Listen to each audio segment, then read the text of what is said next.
Hey everyone, welcome to Metal Connect, where we get to meet one of the metal speakers that hung out with us on Saturday. This week, I'm super excited to have him join us, and that is Mr. Ryan Blair. Ryan is in the house. Hey, Ryan. Hey, Ken, how are you, sir? All right, so I know you like to make sure you are, you're controlling your world in every possible way. I know that, I get it. You think so, Ken? Well, you told us you want to make sure that you don't, eat bad food, you don't go to the movies. But right now, one word, how would you define right now the feeling you got right now, the emotion, the way you are right now? What one word would define you right now?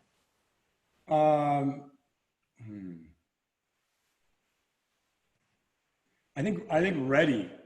Ready. Okay. Yeah, ready. Favorite superhero? Doctor Strange. Mine too. Just because of Yeah. that's a different story. Yeah. Okay. And then if you had to fight against a villain of a superhero, but you know you would win, but it'd be a challenge, what villain would you want to take on? I mean, to go with the Avengers context, I'd have to take on Thanos, right? You take on Thanos. Okay, that's pretty hardcore, by the way. All right. So, hey, Ryan Blair's joining us. If you guys had a chance to see him the other day, 2 books. The whole idea was gangbanger to multi-millionaire. He's built businesses. He's an investor. He's a philanthropic type of guy. He's a super dad, of course, Father's Day, hanging out this weekend. He is truly honored to be a dad. I know that for sure. Yeah. I watched him through the struggles of his mother's passing away, and that was actually, and you lived that online, by the way. You allowed us to see that happening, and I wanted to go with that first. In today's world, everything is so transparent. Everyone is so open with social media. You seem to show your life on social media. Are you narrating it and curating it, or are you just as is? It's just as is. I'm compelled to share with where I'm at. And I really look at social media as a scrapbook. My grandparents who had passed away, they left these scrapbooks behind that showed basically pictures from their life, letters that they had written, stubs for train tickets and different things that they'd experienced throughout their life. And when you look back at your social media, it's basically that. And we really take it too seriously. It's really just a scrapbook that, 20, 30 years from now, you're going to look back and see where you were in your life at that particular time, who was involved. And, some moments were dark moments and some moments are light moments. And now I'm on the other side of that, having processed those 2 traumatic events that occurred to me, both losing my mother and then also my son's autism. And so now I got to tell you, it's much better times for sure. So I want you to understand that, metal is all around making men better men. That's the whole idea. The idea is if we could be better boyfriends, better husbands, better business partners, better dads by hanging out with good quality people. What would you say if you had to teach a class to make us better men? What would be the main topic you would teach us to become a better man? Vulnerability. Vulnerability. Yeah, Why is that? I think vulnerability is the gateway to joy. And when we resist being vulnerable, we actually lose joy in our lives. And joy is the gateway to happiness. So I think that being vulnerable, like for example, with my son, I'm vulnerable with him. I asked him, how could I do better? What have I done wrong? How have I interacted with you in a bad way? Do you have any memories of times where I wasn't, at my best? And, when I'm vulnerable like that, he'll actually express himself and he'll share with me, Dad, this one time this happened or that happened. Or he'll just share with me things that are on his heart. So I think being vulnerable as men is ultimately what we should be. And it's the actual contrast to what, the political and cultural narrative is, right? It's like we're told to be tough and only show strength and never let people see you sweat. And I would tell you that I think the opposite is if you're a vulnerable individual, you can become quite strong from that vulnerability. And then you allow your son to ask those questions that might be tough at times, right? Yeah. Well, and vulnerable in anything like a mentor teacher environment. If I'm vulnerable in saying, what blind spots do you see in me? Right. Then you're going to tell me. And if I open up the vulnerability builds trust. So if I'm vulnerable with you and I say, look, I'm trying to be better every single day. And I want to know what blind spots you see in me so I can improve upon them. What should I read? What work should I do? What are you noticing in me? I'm going to get a long list of great advice. You're going to give me You're going to give me mentorship in a way that you wouldn't otherwise, because I'm giving you permission to come in. So I think vulnerability would be key to being coachable. It's key to growth. It's key to joy. And, you know, when you're learning a musical instrument, for example, you have to be vulnerable. Like the first couple of times you play in front of other people, you really suck, especially I'm learning to sing. You know, it's not something that you can just do right away and be great at it. You have to actually be vulnerable to actually get good at it. What do you mean you're learning to sing? So one of the passions that I had dropped as a child was learning to actually sing. When I was a kid, I got taken out of my home, and I was in choir at the time. And I just got into choir. I just got comfortable with this idea that I was going to learn how to sing. My life was, you know, changed traumatically. And so I decided in my retirement that I would learn to sing. And I sought out one of the best vocal coaches in town. And I practice my vocals twice a week, and I'm learning to sing. I just want to show you something. Singing is truly a vulnerable thing to learn. Oh, yeah. Oh, yeah. You sound terrible for the first 2 years of this project. And you got to put yourself on the spot when you are there. Stephen, just do something for us real quick. Stephen, go for it.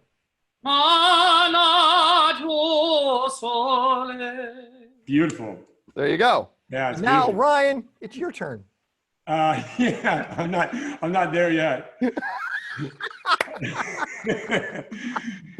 I just want to see if you're ready to be put on the spot. Hallelujah.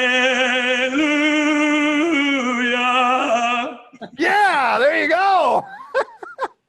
So Ryan, I want to go back to that scrapbook idea, which I love that idea, a scrapbook. So when you go back in life and look at that scrapbook, let's go back to your early years, the things that you will remember when you were young. Some of those where you turn the page, you go, ooh, that was a hard time. What were those hard time scrapbook pictures you would recall? Well, you know, so in I wrote a book that wasn't published. It was about the first couple hundred memories of my life, and they were terrible. I witnessed extreme violence on my father's part. There was times where, you know, my mother was begging for her life, and he had a gun to her head, and he was defiling her, doing that to my sisters and brothers. So I witnessed a lot of extreme traumatic violence very early on. Those would be like the first memories. And much of my early childhood was spent worrying about my own survival and trying to figure out safety and that type of stuff. And then from there, when my mother finally had the courage to leave my father, I then got involved in gangs. And that's when I really saw, you know, I saw evil at another level. I saw people who killed. I met people that had, and that's where the title Nothing to Lose was inspired by, was I met people that, like, in their eyes, they had nothing to lose. They had no care for life. They had that it didn't bother them to kill people, to shoot people, to hurt people. And so I witnessed a lot of pure evil in individuals. Were you like that? No, I was kind of forced into the situation based on the neighborhood I lived in and my sister's affiliations. And so I was just always trying to figure out how to make money. And that was my usefulness to the gang environment. Was I was very good. I actually learned to steal computers. So I learned to program computers, fix computers, sell computers. My racket was computers, and that's what led me into technology. Yeah, and this was, by the way, this was in the early 90s, right when, you know, a computer started getting into homes. So and they went a ton. They were heavy. Oh yeah, very heavy. I used to have to go to Egghead, and I would steal books from Egghead to learn how to reprogram them and configure them. And my obsession was computers. So I was a nerd at heart, but I was involved in a gang. Yeah. Hey guys, if you have any questions for Ryan, put them, just let me know inside the chat, and then we're going to unmute you so you could ask those questions. Ryan Blair is joining us. Okay, Ryan, so you showed us some pretty traumatic pictures inside that scrapbook. Yeah. What would be the earliest amazing photos you would recall? Something in your life that was pivotal and incredible. Yeah, early on achievements. You know, I remember making it into the All-Stars in baseball. That was important to me because I started I wasn't very good when I started, and I worked my way up through dedication, discipline, practicing every single day. Yeah, that, like, early achievements in sports. You know, there were times where I felt a deep connection with my grandmother, who was a spiritual mentor to me. And so I reflect back often on those. And then in school, there were times where, you know, even though I got kicked out of school, there was one time in particular where I was facing 4 years in jail because of, I got in a fight. I took a kid's hat off his head and they arrested me for strong armed robbery. And when you're a poor kid, you know, they throw charges at you and they try to send you away. You don't have an attorney. You have a public defender. So you oftentimes plead for whatever they put in front of you. And so I was facing 4 years and I wrote to the judge and I begged him for leniency.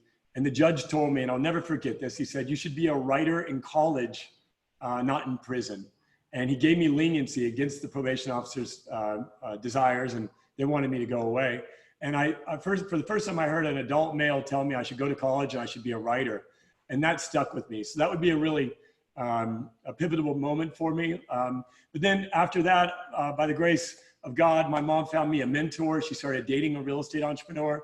And so like walking into his home and seeing a mansion with marble, and he had boats in his backyard because he lived on a lake, and, you know, and exotic birds. If you hear a bird laughing in the background, he's since passed. That's his parrot that I still have to this day. I met that parrot when I was 17 years old and it's still singing to me every day. Yeah, so when I got a mentor, my life really changed. And that would be probably the most magical moment of my adolescence. You know, there's a path I'm taking on, okay? So never look at me saying something that's meant to offend you. Please don't do that, okay? Oh, yeah. When was the first time someone called you a dick? You're an asshole, you're a dick. I was always bossy. I was pretty bossy as a kid. My first time somebody said that to me was probably, I remember I pushed a neighbor in the pool when I was like, I'm guessing 8. And it didn't stick with you, or did it? You know, I now in my later years, I've tried to remove that ego energy and you know, and go above that. But, you know, I think I adopted some identity around that, and I gained power from it.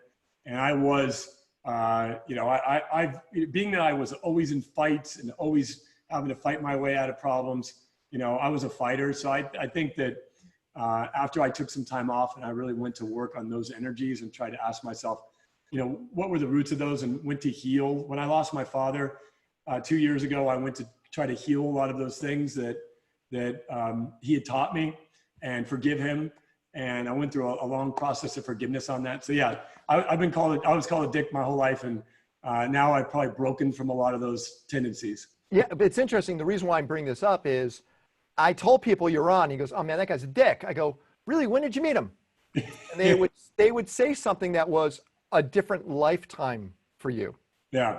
I go, let me just tell you, I met the guy a bunch of times. He's a class act. Let me tell you what he went through. And if you're saying he's a dick, it's because you don't understand him. And maybe he was just uncomfortable where he's at. Yeah. But I'm going to tell you, he's far from that. And I wanted to make sure people understand leaders are perceived to be a certain way. And it's not because they're trying to be that way. It's just sometimes they're just misunderstood. And I think a lot of times you've been misunderstood. Yeah. Yeah. Oh, yeah. Certainly, I've been misunderstood. I've just had a life experience that you know you got to write a book about. So not a lot of people are going to understand. 3. Yeah.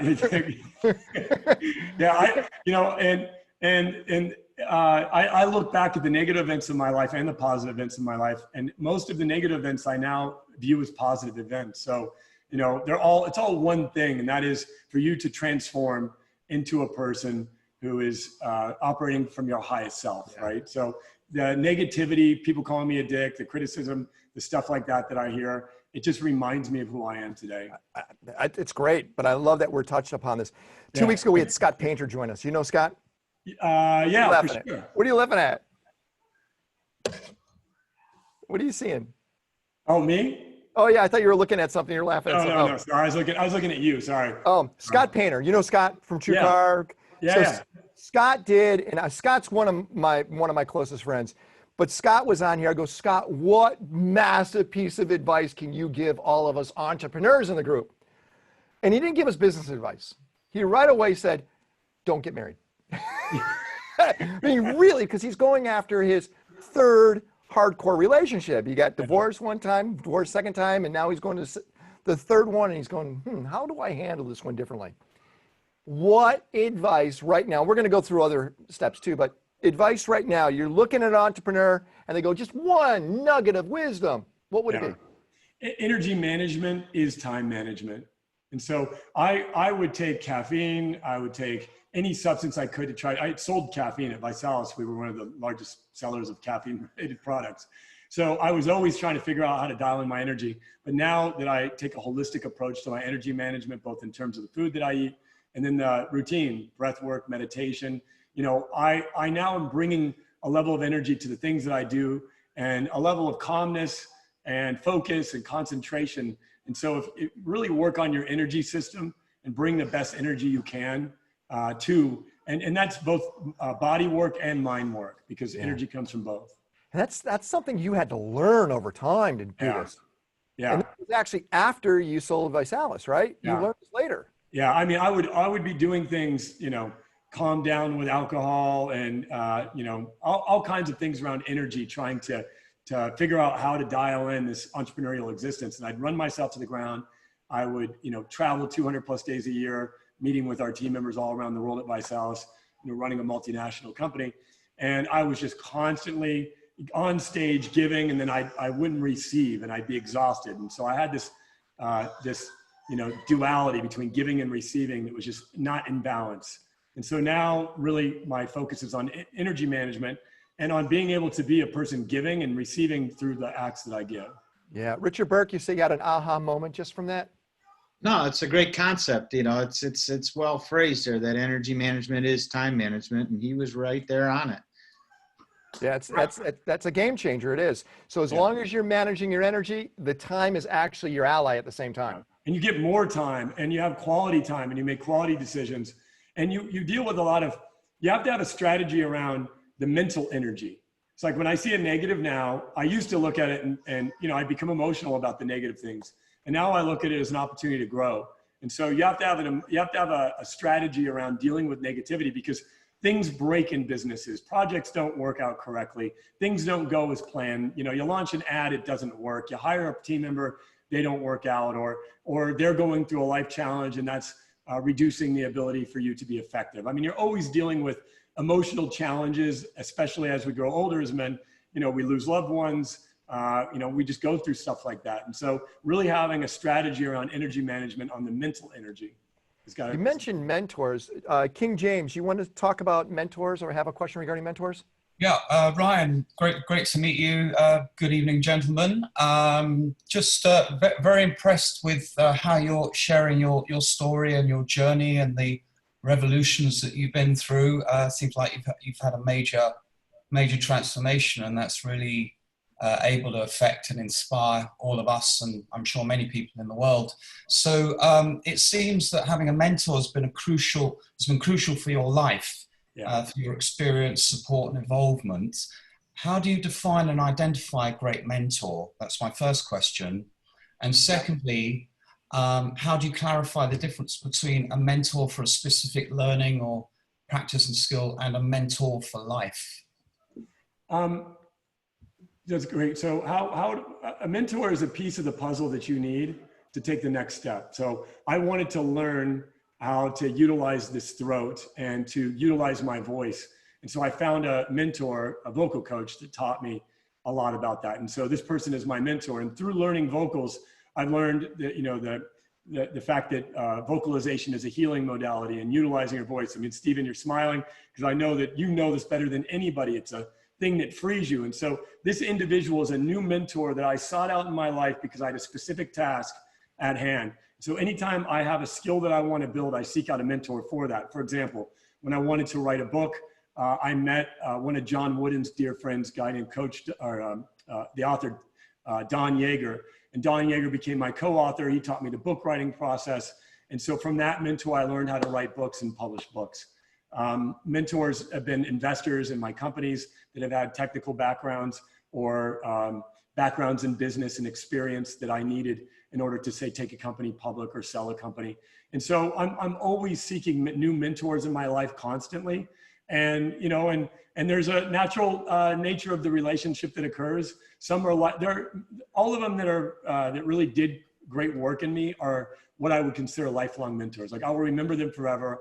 I will honor them forever. I will cite their words forever. I will pay tribute to them forever in my books and in conversations, as you've heard me just mention. Say, John, you are Ryan Blair now, meaning you have established yourself.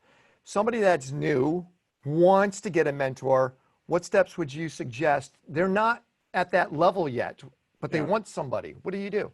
Well, even before, even before I was at that level, I went after great mentors. I would see an article, for example, in Forbes or Fortune, and I'd tear it out and I'd write a note to the person in it. If the CEO was being criticized, I especially wrote to those people because it's lonely when you're being criticized, right? And so if somebody writes to you and says, keep at it, I'm a big fan of the work that you're doing, you're likely going to reply to that. And so I have people replying to me. There were notable individuals that were covered in, the most prestigious magazines. And I would just tear out the pages, write to them, hunt that person down.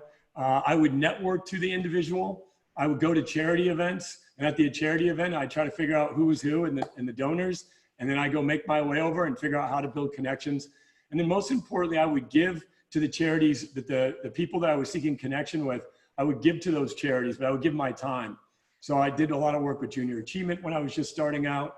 And then a venture capitalist, like every time I met a venture capitalist, if they said no to me, it didn't bother me because I would ask them for a connection or somebody they knew that I should be talking to. And so each time I had an interaction with somebody, I was trying to dig to the next person that would have that piece of the puzzle.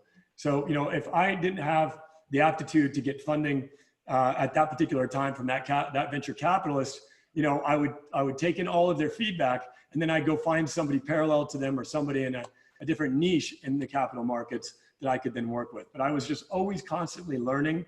And that's the key. And then the other thing you said, what qualifies as a lifelong mentor? There's just certain things that you're going to receive from your teachers. They're going to stick with you for life. And, and that's the level of wisdom that a great mentor is going to give you. And to obtain a great mentor, you have to offer them some sort of value and they have to see you applying it. So like, I don't want to mentor a person and have them do nothing with it. But if I see them applying it and growing, I'm just receiving gratification and knowing that I was giving to that individual and that they actually applied it and did something with it. Yeah. By the way, I see two words that describe you. One is relentless and resilient. And the reason why I bring this up is people need to understand your company, the first time you went with it, it didn't go the way you wanted it, did it? No. It almost failed a number of times, but in the 2008 recession, we'd sold to a public company in August of 2008 and a multi-year earnout. And we got the first tranche of the earnout upon closing in October. And that was right when the recession hit and the financial collapse. The public company wrote us off and I did apply, I was relentless and resilient. And I maximized my earnout. And over a period of the next 5 years, they went from, we went from a zero, we were written down to zero on their balance sheet publicly, and it was humiliating, to we were $792 million. And that was in a 5-year earnout period. And so, I've been through a lot and I've had to constantly pivot and constantly figure out how to make things work in changing environments, that's for sure. Yeah, but you bought your company back. Yeah, I bought it back. We sold it to them. They couldn't tender us the last $248 million, which I should have foreclosed on them. Like in retrospect, I should have been more aggressive. Yeah, I just wasn't. I was so happy with what I did receive, and and the camaraderie at the table. And I thought, and this was, I didn't really calculate my personal related challenges that I was working through when I bought the company back, because I saw it as an ability to take that asset, and it was generating $100 million a year. So my thesis was that I got this thing back and it's going to yield me $100 million a year in EBITDA, in perpetuity. And that just wasn't the case. The asset was declining by the time I got it back. It wasn't as easy to turn around. Turning around a big company is not easy. You have a lot of momentum against you, a lot of lawsuits, all kinds of things. And I eventually turned it around and then exited in 2016. And now the business was just recently sold for the last time. And that was like 2 weeks ago. There's a great word you used, retired. Yeah. You're a young guy. Yeah. I get it. So when we think of retirement, we think of sitting on a sofa, maybe getting a trailer, going to a few of those parks. Yeah. No, you're not retired. You're just done with that business. It looks like you have momentum moving forward with the new. Now I finally got out, but I'll tell you that for a good 2 years, I did nothing. I mean, zero business. I resigned from boards. I walked away from investments that were, that required my attention to become profitable, and I lost money on a lot of those. I did really nothing as it relates to business. I completely stopped doing all business together, and I just worked on myself. And I worked on my relationship with my son and helped him heal. And now, he shows zero symptoms of autism. So for 2 years, I took all of the energy that I could, and I just got right with myself. And really tried to deeply understand myself and what I loved. I reflected on everything that made me, every book that I'd ever read, every experience. And then I really sought and asked myself, what do I want to do next? I spent a lot of time on that and just thought through that from a strategic level, and then as well as just purely on a personal and emotional level. Like, how do I want to show back up when I'm done with this phase? And so I started dabbling back in entrepreneurship again last October. And so, it was really rusty though, Ken, I'll tell you, taking 2 years off from being CEO, having a private jet, having assistants, scheduled meetings, all these things in my life. And all of a sudden to having zero to do for 2 years. And then now getting back at it, like I'm having, I have a new level of leadership and a new level of awareness that I didn't have before, new principles, philosophies, beliefs. And so now applying those new things to business is very interesting. Let's go to Lonray. Lonray, you want to know about effective ways to do to lead gen. Go for it, Lonray. Exactly. Hey, Brian, thanks for doing this. Appreciate it. What have been the most effective ways that you found helps build your customer base? Well, most of all of my customers have come as a result of reading my book. Or my books, I should say, or watching a documentary that I have on YouTube. So the initial, so we started this new company called Alter Call, and right now there's about 150, about 150 clients of that business as of right now. And every one of those, actually every single one of those clients has come as a result of the books that I've written and the work that I've done.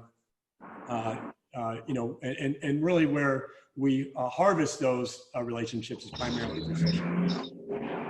Got it. Cool. Thank you. Yeah.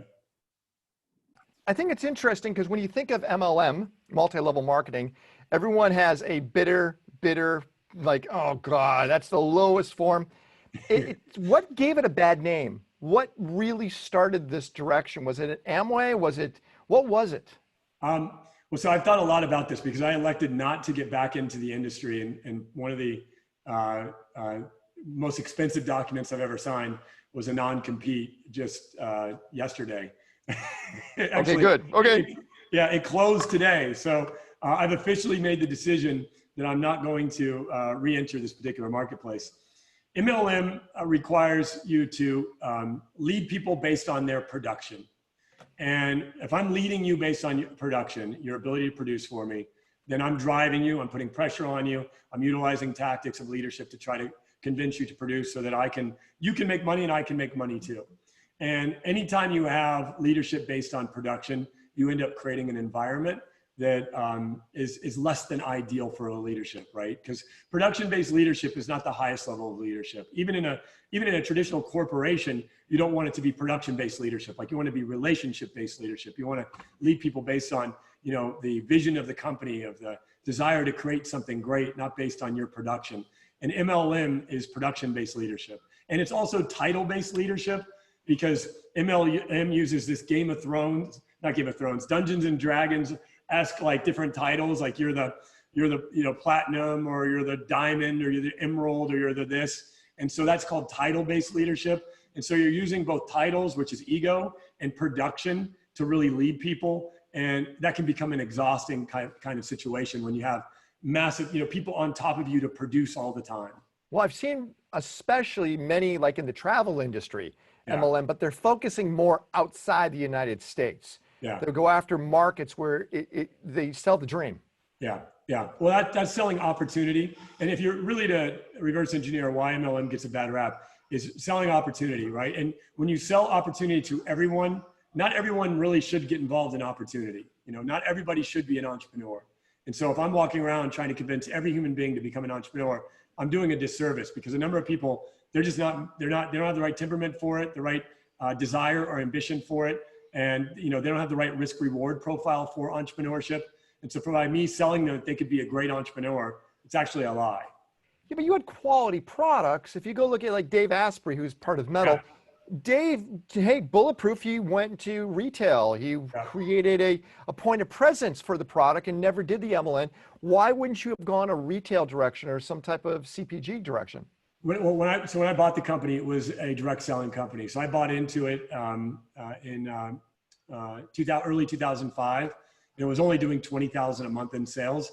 And so I saw the power of the business model, and I, over time got it up to 65 million a month in sales. So I saw the effectiveness of building a movement through it. And I saw the ways that you could influence the marketplace through commission incentives and so forth. So I learned a tremendous amount from my experimentations in the industry. I wouldn't trade it for anything, because I also learned how to build a volunteer army, MLM is, they're 1099 people. So there's a whole different set of leadership tactics to build that model. And it's not easy to build. Like it seems like it's an easy model to build. You just get sales reps to sell other people who sell other people, but there's a lot of intricacies and a lot of variables into building those models.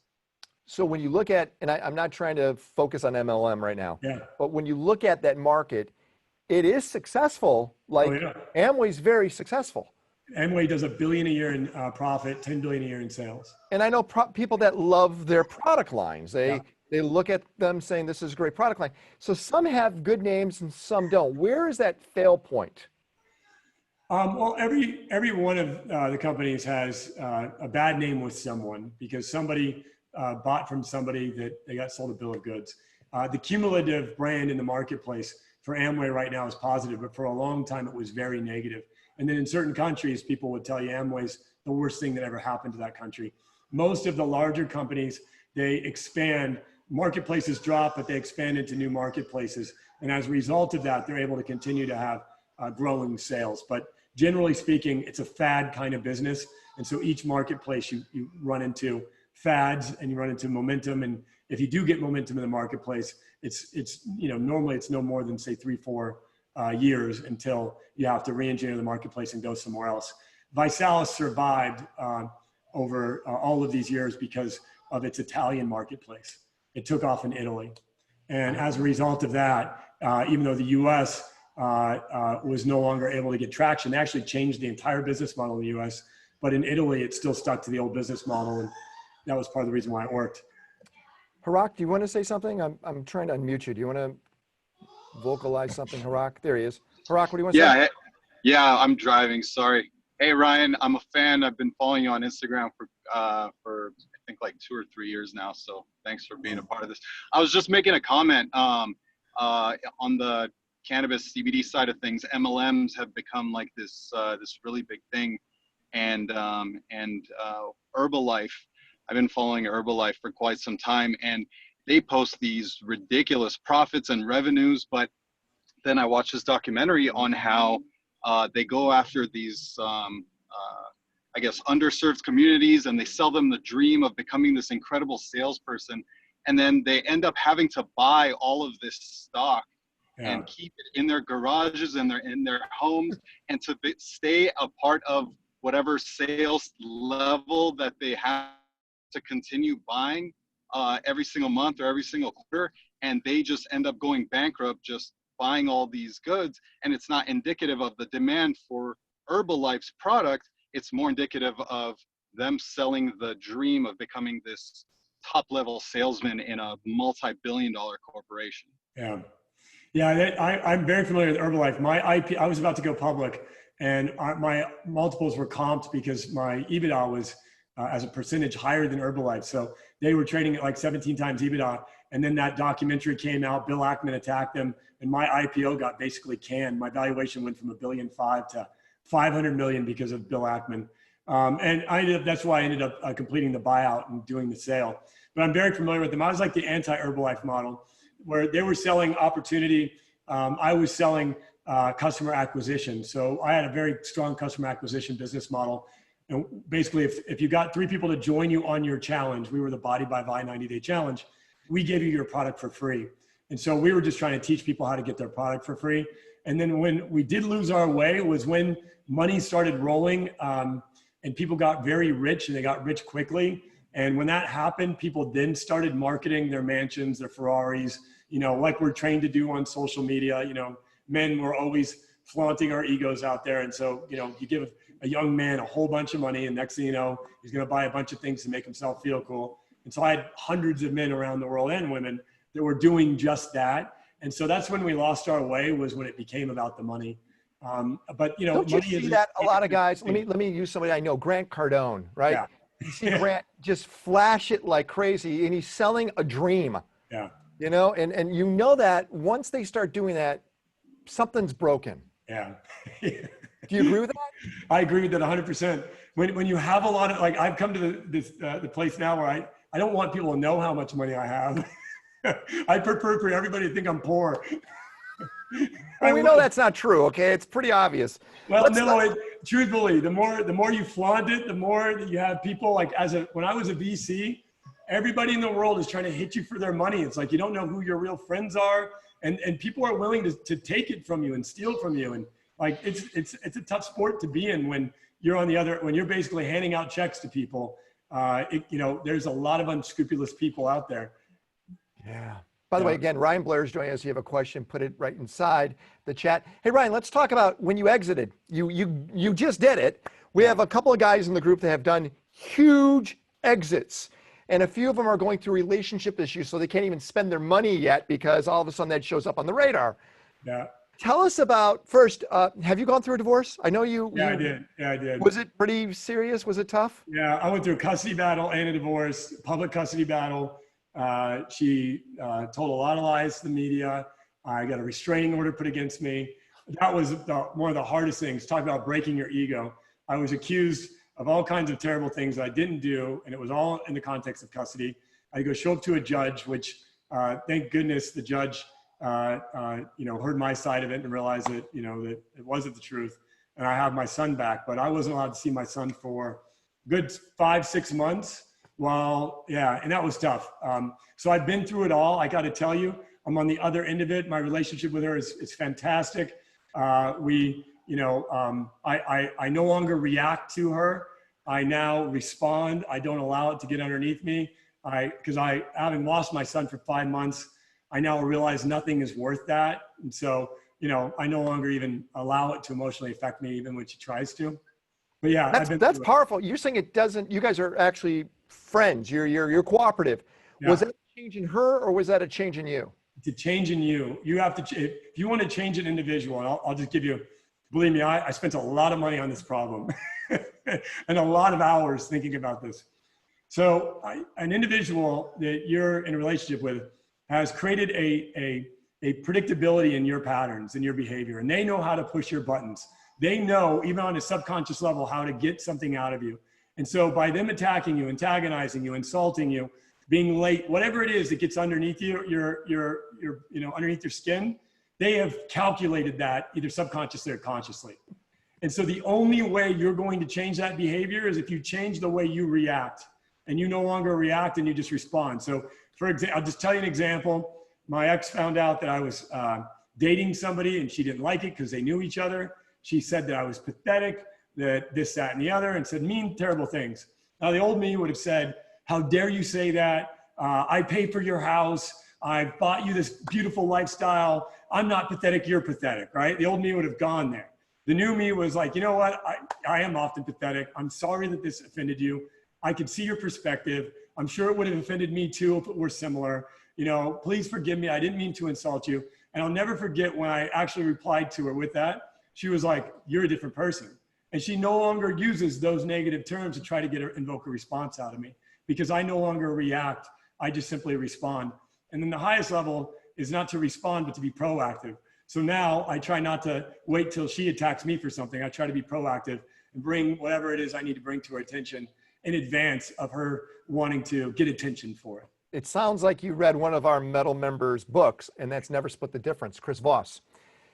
Have you read it yet? You should. The top FBI hostage negotiator. Yeah, I'm familiar with him. Negotiation, right? Yeah. And what you did is you pushed her energy down by not having this equal amount of energy. You diffused. You diffused it. Yeah, all right. And that's in anything we do. We should never. I was the most reactionary person Like, you know, I lived off of that. I thrived off of that. I would see a problem with the company. I would react. I get pissed off, you know, like we hear about how Steve Jobs did it. And I go in there and get the team all riled up, and I try to fix the problem, and I just be a reactive being. And that just is a tremendous energy drainer. And so now I try to be a proactive being. There's a guy in our group named Shaheen. He's done very, very well. Had, like you, $400 or $500 million business annually. And he says today, it's not about building platforms. It's about partnering with existing platforms, companies that have built it, from distribution to logistics, like Amazon. Great platform. It's already done. Yeah. Is there platforms out there that you're excited about that you, when you build your next businesses, you're going to partner with? Yeah. Well, you know, having run, I had a lot of employees and a lot of team members around the world. And so I want to have the least amount of people that I possibly can and focus on my core competencies and the things that you know, we're really good at. And so I believe in outsourcing everything that you possibly can. You know, if there's a person doing, you know, supply chain, give it to them, right? You know, I've wasted more money having to learn competencies that weren't our core competencies than I care to admit. There was one time I calculated just in supply chain errors alone at Visalis, we were up to like 25 million in our own cash and various errors. And when you think about 25 million in cash being lit on fire, just like visualize 25 million of your dollars and lighting it on fire. One mistake alone was like 11 million bucks. And so there was all kinds of things like that. So in looking at this new business, everything that that I'm looking at is if I can find an outsource provider, partnering with other large companies, getting people to buy into what your vision is, it's always the best formula as opposed to trying to build it all yourself. You said earlier that you, as a superhero, Dr. Manhattan, would battle against Thanos. Now, let's think about Thanos. Thanos had almost, it felt like a sense of good because his logic may have made sense. Yeah. But he was not powerful, he was resourceful. Thanos was resourceful. Yeah. So if you look at yourself and you go, all right, I have battled Thanos throughout my life. Like your son's mother was Thanos for a while. Yeah. She was unpredictable, insanely resourceful, right? Yeah. What other massive Thanoses did you go through throughout time where they were resourceful and unpredictable? There's a lot of times where in the competitive environment in direct sales, there was a number of competitors that I was up against. The short sellers on Wall Street, that was really tough.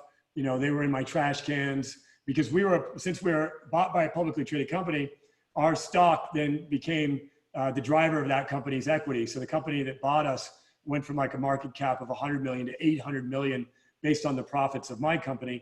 And then we were about to spin it off. And so I learned a lot about the street, the Wall Street, I should say, the public equity markets. And then also, you know, your bankers and your capitalists, there's times when you don't realize the type of negotiators you have at the other end of the table when you're dealing with venture capitalists and you're working through exits. A lot of times you're dealing with, if you're dealing with good venture capitalists, you're dealing with very savvy people. They're going to make sure that they know how, you know, to get their exit. And so as a founder, you have to just make sure that you're very conscious of who you're in the room with, and, you know, you're not compromising, and you have the best possible attorneys that you possibly can. I think the area where now I could tell you one of the reasons why I had a very successful exit. We sold Visalis to a group 2 weeks ago, and then I exited out. I had a long-term earnout again, and they bought me out of the earnout, and that just closed today. Well, I signed today. It should close tomorrow. But I got to tell you that all of this happened because I just had fantastic attorneys. I have the most expensive attorneys. And if I can out attorney my competition, like if my attorneys are smarter than their attorneys, I always win. And so, you know, when I'm meeting the competition on the earnout or whoever I'm buying, or selling to, or doing a deal with, I just want to make sure my attorneys are the most competent in the room. The saying is this, just listen to it, and I think you're going to appreciate it. A professional is expensive, an amateur is a fortune. Yeah. Always go with the pro. Yeah, 100%. One of the reasons why I beat Blythe, you know, an NYSE publicly traded company, and I beat them hands down, was because I had better attorneys than them. They went with the attorney in local Greenwich, Connecticut, and this guy thought he could school me up, and I went and brought in the most powerful attorneys I could find on Wall Street to help me maximize my earnout. So when you wrote that check to them, it wasn't a problem. No, not at all. Paid $1 million. Millions. I know it was millions, but you scored on the other side. You know, you never want to be out attorneyed, like ever. Like, you know, you never want to be out attorneyed. That's the worst thing that could happen to you. Oh, that's good advice, guys. Listen to that. Hey, let's talk about communication and language. So I have a 19-year-old, soon to be 19-year-old son, and I realize he calls himself the Zoomer generation because they're on Zoom all the time now, right? And I realize if I want to get a hold of him, I don't call him, I don't text him, I DM him. That's his generation answers inside that app. Yeah. If I want to talk to somebody, I like to FaceTime them. I'm going to face to face Yeah. or go on a hike. What's your best thing you use for communication? What is it? Is it face to face? Is it a phone call? Is it instant messaging? What is it for you? For me, it's a walk or a hike as well. I live right by Running Canyon. And so the best conversations I have are on walks and hikes. I learned, I used to interview my prospective team members. You know, one of my friends, Tony Shea, the founder of Zappos, he told me always take people camping. And so like that's how he approaches trying to build relationships, is takes people camping. And so I try to use that same approach. I have people come stay with me. I'll interview a person, they'll stay here for a couple of days, and I'll really get to know the individual before I start working with them. Wow. And make that decision. That's Yeah, great. I gave a talk last night, and when you run a company, like for us, every employee was about $1.5 million a year. And so every team member I look at is worth $1.5 million a year to me, even if they're in the call center. You don't look at them as, oh, that's just a $12 an hour person. Because if your average is $1.5 million per employee, if you're doing, you know, I had 500 employees, I had 600 something million a year in sales. So every employee is worth $1 million to you. Just think about that, all right? And treat it that way. It's true. Again, guys, we have only a few more minutes left with Ryan. If you have a question for him, please put it in the chat. Supply chain has totally changed. It's totally changed. Even COVID's really challenged supply chain management. As you look at it, are you excited on where things are going, or do you like the old supply chain directions? I think everything is going to come, everything is going to be disrupted in a million ways. And this is our opportunity, because if you think about it, the unicorns and the people that were getting massively capitalized, they're not getting capitalization right now. So a lot of the problems that they were trying to solve, a lot of those companies are struggling or are going to fail. There's going to be failure everywhere. And so you can really look at an opportunity now, and you can carve out your niche, and you can hire great talent, and you can do great things in this environment. But this is going to be an interesting revolutionary period, both in terms of capitalism and then in terms of, you know, the healthcare system and all kinds of other things. So there's just going to be more opportunity that's going to come out because things are broken. And as entrepreneurs, what we do is we fix problems. That's it. We're problem solvers, right? And so there's more problems now, and there'll be more problems, systemic problems than ever, that we can go in there and fix. And a lot of us that do choose to fix some pretty important problems are going to, you know, yield the reward from that. So I'm guessing you're right there at the Gen X level, right? Yeah, I'm 40. I'll be 43 in July. So I'm yeah, you're right at the end. You're like right there. 2 years into Gen X. But do you notice a difference between Gen X and millennials? Do you see a difference? Yeah, you know, I think, I mean, one, the, you know, the addiction to the phone and the, you know, certainly there's this massive phone addiction that occurs. And that is not just for millennials. I've been in times in my life addicted to my phone, and I have to actually have discipline around the use of this phone. And I monitor my reports, and I get mad at myself often and say, all right, I want to be on this thing less. But I don't think millennials, they grew up with phones in their hands. My son, who's not a millennial, he's 11. He's already got a phone. What's that? He's a Zoomer. Yeah, he's a Zoomer.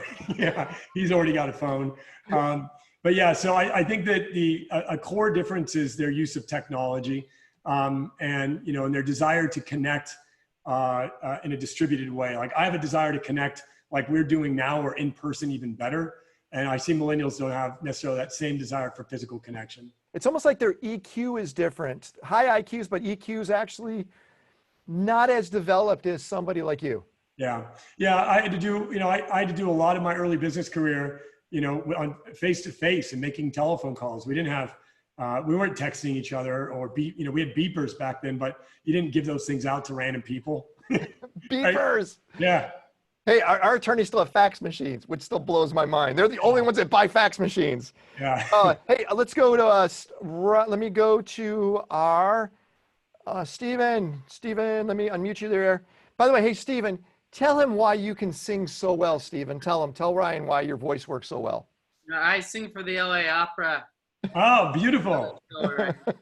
I'm going to look you up, Stephen. He's one of the top voice coaches too, by the way, for singing. Yeah.